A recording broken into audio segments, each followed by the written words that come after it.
What's going on, everybody? Welcome to Mix with Me number 30's Mixplanation video, and in this type of video, I basically explain the mix I just made for you guys. Without further ado, let's get right to it.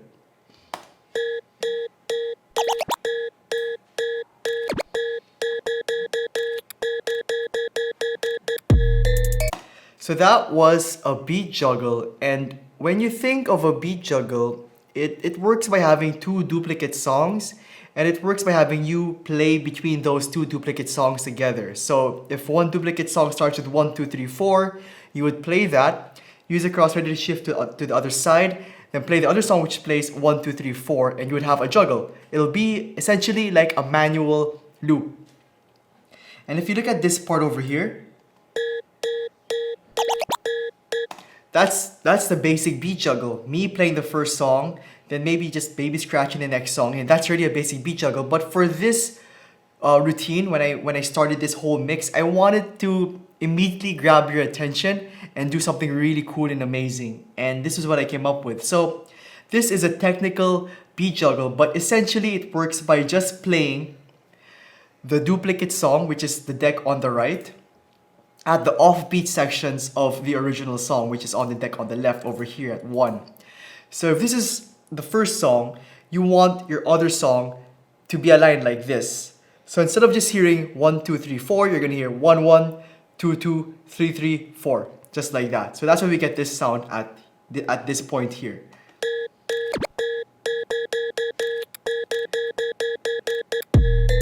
Now, you may have noticed as well that there's a loop going on. Like, why is there a loop? Why did you implement the loop? It's because when these two songs are already just playing at offbeat sections with each other, just playing it like normally with these 4 sound samples, it's gonna be pretty short. We're not even gonna make it there to like a 16 beat count. So that's why I put in a loop. And that's why you see me actually deactivate that loop once the whole beat juggle routine is over. Right, let's proceed on with the video.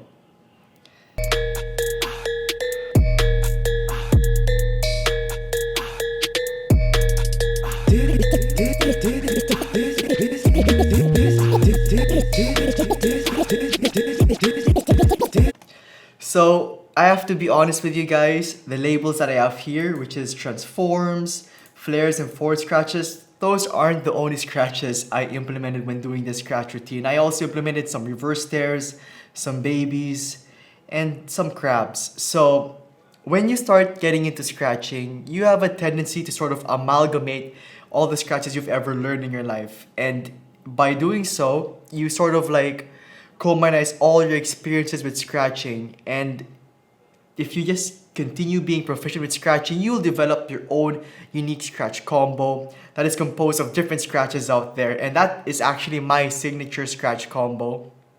And it's a scratch combo that I just pull out when I have nothing else to scratch with, like if I don't have a pattern to scratch in mind too. So that's what I do. So I immediately wanted to scratch Pretty Boy over this instrumental because when you do a mix or when you perform a video mix, it's very, very important to immediately grab the viewer's attention.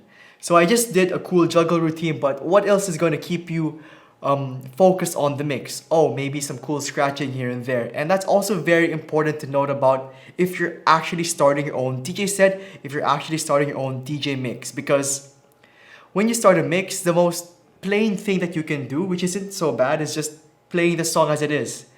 But I get a lot of people asking me, how do I make a cool DJ intro? Or how can I start a really good DJ set instead of just pressing play? And to be honest with you guys, 90% of DJs out there just play a really good intro track. You can get that from any song, you can find a cool intro here and there and piece something up together. What I like to do, because I'm really into scratching, is just I like to scratch my song in, I like to beat juggle stuff in, and if that works for you, then give it a shot. But a really quick and easy way to do it yourself is by just simply maybe baby scratching the start of the song in, or just cueing the start of the song in, because that works just as efficiently as well. And it doesn't matter if you're super good in scratching or if you're super good in cueing. It's really basic. Just do a baby scratch, forward, backwards, or just cue the track in. And to be completely honest with you guys, not a lot of people actually care about what your intro is unless like you're a superstar EDM DJ god. Because most of the time, when you are indeed playing in a club, what's most important is that you actually know how to mix from one song to the other. So when the DJ is done playing, you can mix ready right to his track, right to his mix. So that's more important for me. So yeah, let's continue on with the video.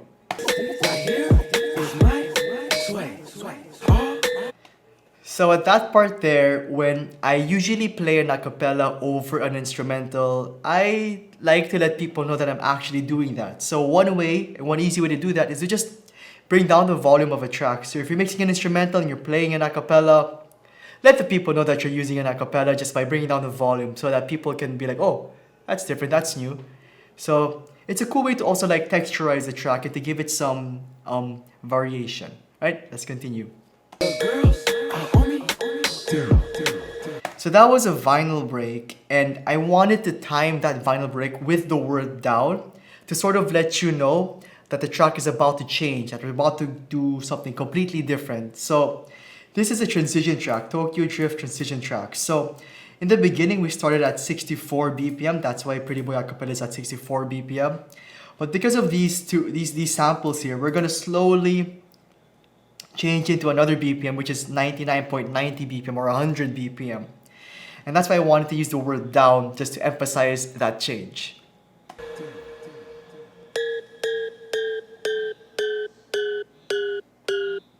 Now, before we move on to the scratch routine I'm about to do here, let me first talk about transition tracks. So transition tracks are tracks that are made for transitioning between genres, between BPMs, between different vibes. And I personally don't use transition tracks a lot in my life. I prefer just making my own transitions by using sync, by using faders, by using different elements. But if you're starting out as a DJ and if you have trouble shifting through the genres, if you have trouble shifting through BPMs, I highly suggest downloading a lot of transition tracks because there are a lot that are really, really good. So do your digging and do your searching. And since we're talking about tracks, and since we're talking about like songs in general, I'm sure you really like this Tokyo Drift remix. It's pretty dope. Let's just hear the 99.9 version of it first.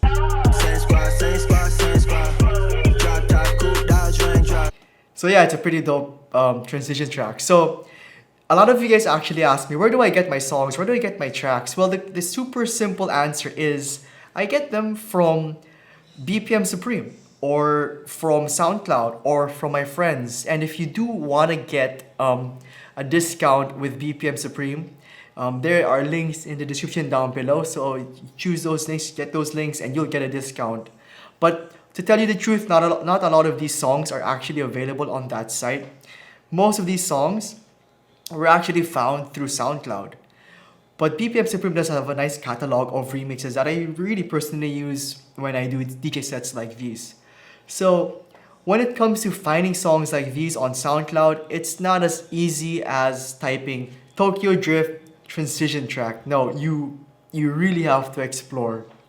You have to find a certain DJ, find a song, and just look through his likes and look through his favorite tracks. And that's how I found these tracks, just by like stalking DJs online and seeing what they like. So yeah, that's how I get my tracks, guys. All right, let's break down this scratch routine I'm about to do.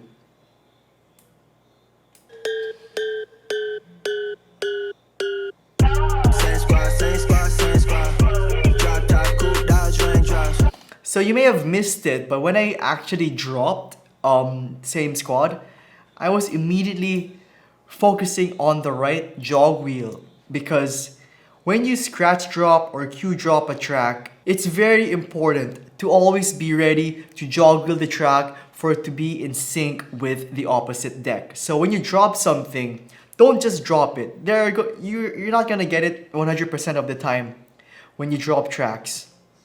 Just be ready to jog wheel whenever you do so. If you're starting out as a beginner DJ, this is definitely a habit that I highly encourage that you do all the time.